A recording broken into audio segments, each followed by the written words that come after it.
Sac sur le dos, on quitte notre France chérie pour vivre une aventure de 6 mois en Asie du Sud-Est. C'est tout naturellement qu'on la débute par Bangkok, la capitale de la Thaïlande.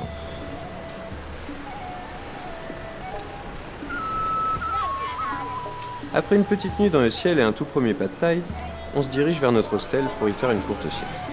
On sort ensuite prendre la température à Chinatown, notre quartier pour les 4 prochaines nuits.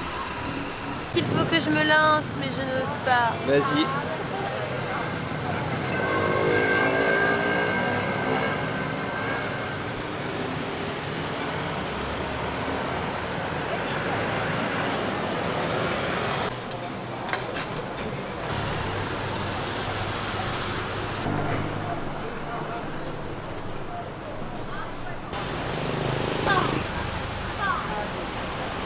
Oui, Thierry, vous me recevez? Voilà, on est en direct du quartier de Chinatown actuellement. C'est un lieu vraiment très coloré, absolument magnifique. On a l'air de très bien y manger, hein, je ne vous le cache pas. Pour autant, là, moi, avec mon petit regard occidental, je suis un petit peu perdue. Je dirais que c'est un lieu un petit peu anarchique où les gens se retrouvent tous à l'intérieur. Mais alors, moi, là, pour les premières heures, je marche sur des œufs. Mais j'adore.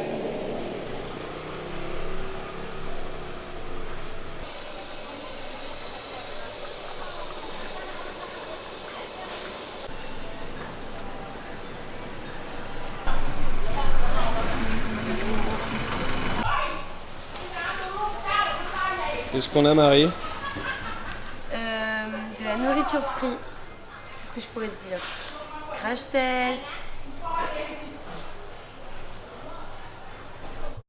« 13 heures de sommeil plus tard, jour 2 à Bangkok. »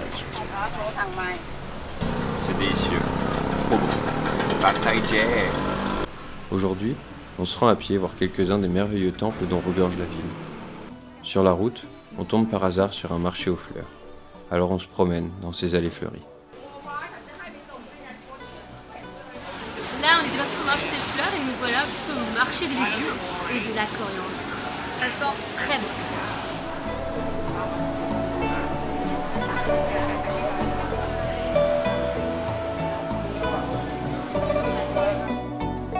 Wat Po, l'un des plus vieux temples bouddhistes de Bangkok. Il aurait été construit à la fin du XVIIe siècle, avant même que la ville ne soit nommée capitale en 1782. Il fait extrêmement chaud. Heureusement que je ne suis pas faite en sucre. Les visiteurs viennent surtout pour y voir cet immense Bouddha couché recouvert de feuilles d'or. C'est un des plus gros de Thaïlande.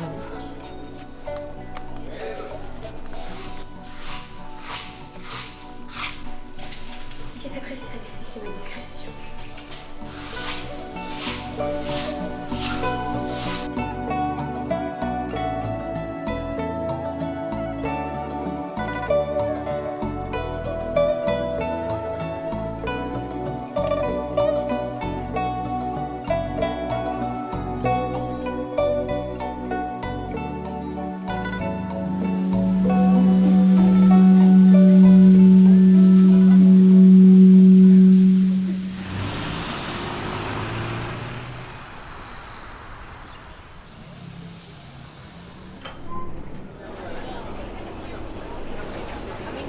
On va aller regarder le coucher du soleil au temple Wat Arun.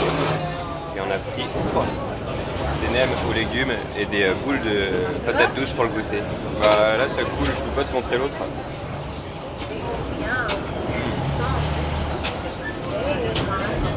Bienvenue à Wat Arun.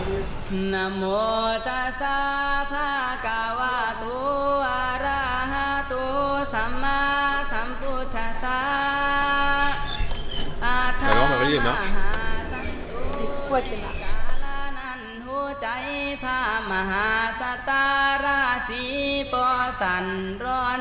La musique dans la peau, des tapas, la patata. On peut observer beaucoup de personnes qui ont loué des vêtements traditionnels et qui se font prendre en photo partout dans le temple. C'est assez marrant.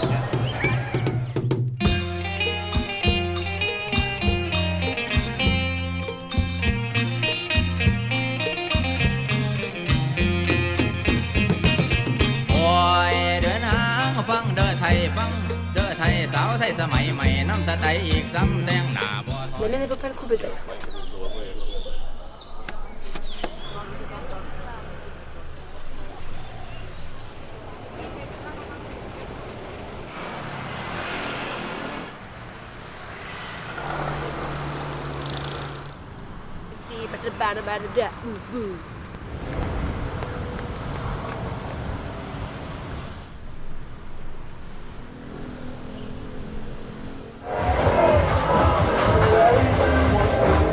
Bienvenue dans les quartiers de Khaosan Road.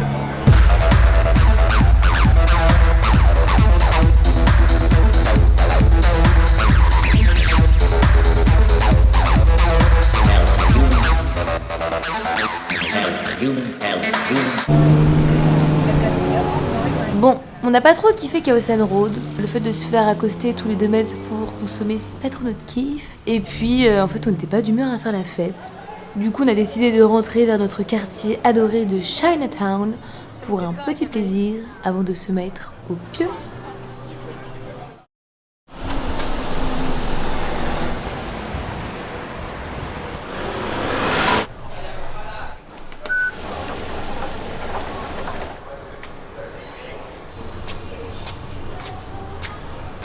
Sawadee krap.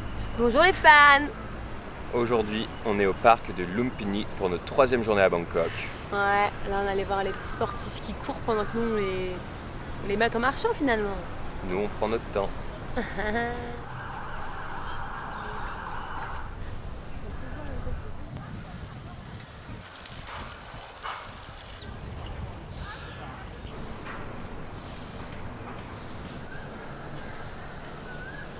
Allô Thierry?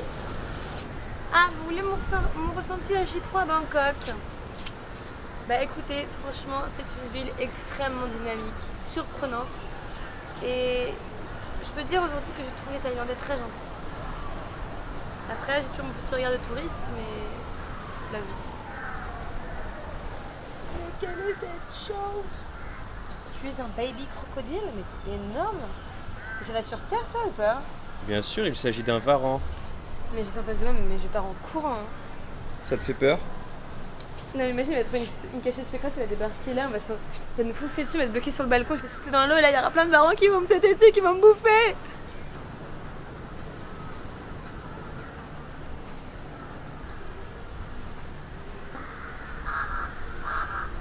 The people come to catch it up and bring it outside Bangkok Ah yeah? to put it in the jungle, Khao Yai mountain.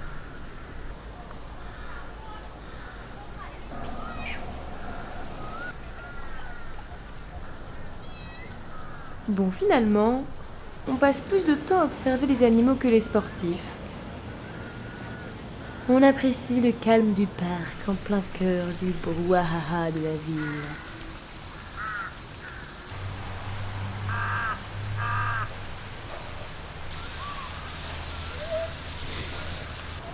Ça va? Bah oui ça va, je suis toute fraîche.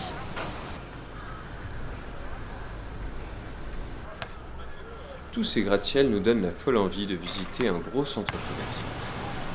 Alors on cherche le plus cool. C'est un centre commercial où chaque étage représente une ville. Genre Paris, Tokyo ou encore San Francisco. Ça s'appelle quoi? Le terminal 21. มัดกาดอกตังทาลงดำอมมัดกามิตังทาลงดำสองมือคำห้อยไทยพิไลควายดำก้นนานนหรือว่านาลุมนานนหรือว่านาลุมทั้งสองไว้จุ่มงุมและจะต้องดำเราทำกันมาสมัยปู่เราทำกันมาสมัยปู่แม้ควายตัวกระไทยอยู่นั่นไงเอาเหือไป Vraiment à cause de ce genre de mec, on se fait arrêter tous les 15 mètres par des tuk-tuk. Let's go to Grand Palace. จะโดนแซ่บหือห้องห้องรักน้องพี่ต้องทำงานเพื่อรอไทย Le palais royal est construit en 1782 par le roi Rama Ier. Depuis, des ajouts et des reconstructions de bâtiments ont été réalisés au cours des différents règnes. Le palais a notamment abrité la résidence royale pendant plus de 150 ans, Les édifices administratifs y sont toujours en activité, les événements officiels ont lieu plusieurs fois par an, et on y trouve le célèbre temple du Bouddha d'Émeraude.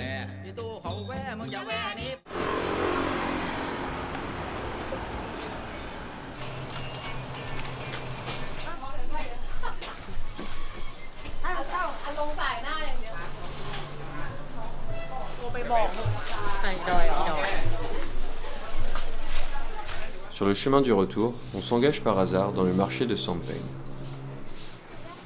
Un marché en ligne droite, dans une rue étroite, qui semble s'étendre à l'infini. On marche, on se laisse porter, et étrangement, cette atmosphère nous apaise. On se sent comme dans un état méditatif. On est fasciné par cette rue interminable, aux marchands, couleurs, lumières et bruits en tout genre. Le mot, c'est que je trouve que Bangkok, c'est une ville de contraste.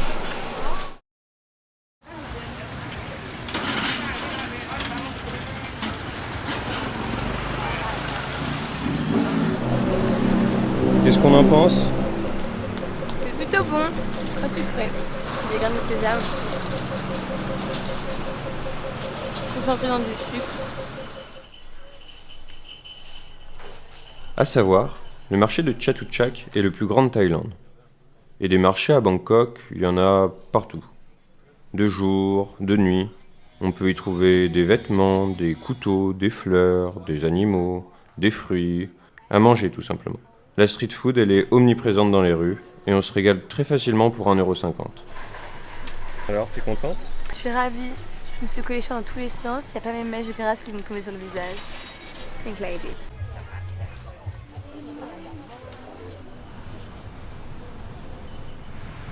On cherche notre next step. Mais c'est difficile, puisque le temps n'est pas de beau rendez-vous. La météo là, a fait la gueule cette semaine. Et nous, est-ce qu'on fait la gueule? Je crois pas, non. Il faut qu'elle s'aligne avec notre humeur. Ou sinon, c'est nous qui allons nous aligner avec elle. Et là, ça fait peur. Bah voilà, ils arrivent, ils avaient soif. Personne qui pense à les hydrater ici. C'est horrible.